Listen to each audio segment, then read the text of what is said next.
Monday morning ஞாயிற்றுக்கிழமை night சடனாக அம்மா வீட்டுக்கு போகலாம் அப்படின்னு பிளான் இருந்துச்சு. சரி கிளம்பி போயிட்டு மண்டே மார்னிங்கே ரிட்டர்ன் வந்துட்டோம். வரும்போது பார்த்தீங்க அப்படின்னா இந்த ஒரு கடையில் வந்து பாட்ஸ் எல்லாமே ரொம்பவே சூப்பராக இருந்துச்சு. வெளியே ஹேங் பண்ணி போட்டிருந்தாங்க.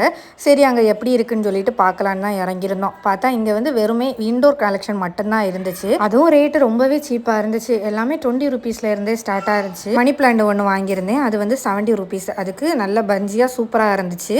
அதுக்கப்புறம் 2 பாட்டு வாங்கியிருந்தேன். அதே மாதிரி பாட்டு கலெக்ஷனும் பார்த்தீங்கன்னா நல்லா இருந்துச்சு. நிறைய வெரைட்டிஸ் இருந்துச்சு. ஆனால் ரேட்டு மட்டும் கொஞ்சம் காஸ்ட்லியாக இருந்துச்சு. சேம் ஐட்டம் தான் மீஷோவில் இருக்குது. ஆனால் மீஷோவில் ரொம்பவே கம்மியாக இருந்து சரின்னு சொல்லிட்டு நான் மீஷோலேயே வாங்கலான்னு வந்துட்டேன். அதுக்கப்புறம் இந்த 2 பாட்டும் இந்த பிளான்ட் தான் வாங்கியிருந்தேன். ரொம்பவே அழகாக இருந்துச்சு. கிச்சனில் வச்சுட்டேன். அதுக்கப்புறம் அன்னைக்கு லஞ்சுக்கு பார்த்தீங்கன்னா மோர் குழம்பும் அப்புறம் இப்போ சவு கூட்டும் தான் வச்சுருந்தேன்.